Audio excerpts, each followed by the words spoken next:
Marc Serraf, bonjour. Bonjour. Vous êtes le dirigeant et fondateur de AEC, une belle entreprise installée à Villeneuve-Loubet depuis 1992. Vous comptez aujourd'hui 7 collaborateurs. Votre métier, c'est l'étude, le conseil, mais dans quel domaine?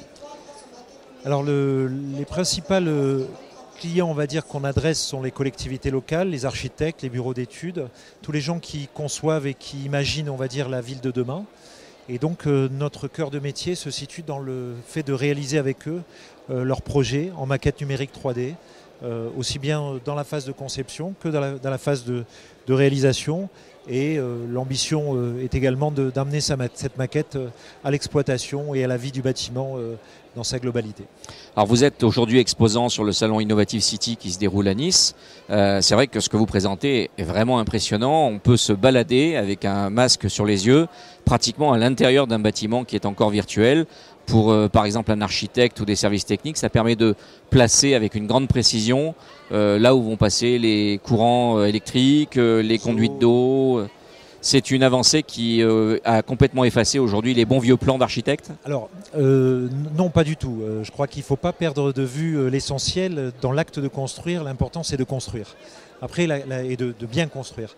Après, la technologie numérique, c'est un outil qui est au service donc, de ces professionnels ou de ces équipes qui se constituent à l'échelle du projet, que ce soit celui qui commande, celui qui conçoit ou celui qui réalise. Et je crois que la maquette numérique est un outil qui vient et qui véhicule toute l'information au travers de différentes étapes et des différents besoins que ces différents acteurs ont dans la conception et dans la réalisation du bâtiment. Le casque virtuel, c'est peut-être une façon un petit peu ludique d'apporter de l'information, mais en tout état de cause, ce qui est intéressant, c'est l'information que ça apporte et c'est le contenu que ça apporte et qui permet donc de mieux concevoir ou de mieux régler des petits problèmes techniques dès les phases amont d'études et d'analyse du projet. Cette présence à Innovative City, c'est pas la première fois que vous venez à Innovative. C'est quelque chose qui est efficace pour la promotion de votre offre de service? Alors, ça n'est effectivement pas la première fois puisqu'on est là depuis la naissance, on va dire, d'Innovative City il y a maintenant 3 ans. On est aussi issu de la génération Imagina qui avait lieu à Monaco et pour lequel Innovative City, je pense, a pris sous une certaine forme et un peu différente le relais à l'échelle régionale au travers de l'événement. Pour nous, être ici, c'est un moment important parce qu'on est là comme exposant, mais on est aussi là dans la concertation, on est là dans les conférences, on participe aux conférences, on les écoute, on partage notre savoir et donc on a, je dirais, on se sent à l'aise dans ce rôle qui est à la fois celui d'acteur et de récepteur pour mieux travailler ensuite sur toutes ces technologies numériques et les intégrer les unes aux autres, quoi.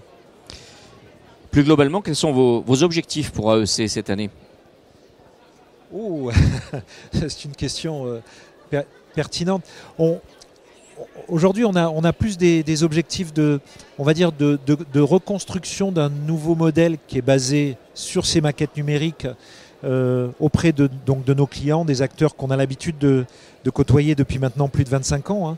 Et donc, je dirais que c'est plutôt un objectif pédagogique ou un objectif de partage, de collaboration, qu'un objectif économique, parce que l'économie autour de la maquette numérique est en train de se constituer, de se développer, et on en sortira sûrement quelques fruits dans quelques mois ou dans quelques années. Pour nous, quand même, ce qui est important, c'est de rentrer dans cette période où on transfère un savoir, on transfère l'envie d'utiliser des nouvelles technologies pour fabriquer nos villes de demain, quoi. Au-delà de la présence au salon, votre priorité en tant que dirigeant en ce moment, c'est quoi? Alors la priorité en tant que dirigeant, c'est d'arriver à former, à trouver des gens capables d'intégrer ces nouvelles technologies et de les mettre au service donc de nos clients et des acteurs du territoire dans le bâtiment et de la construction.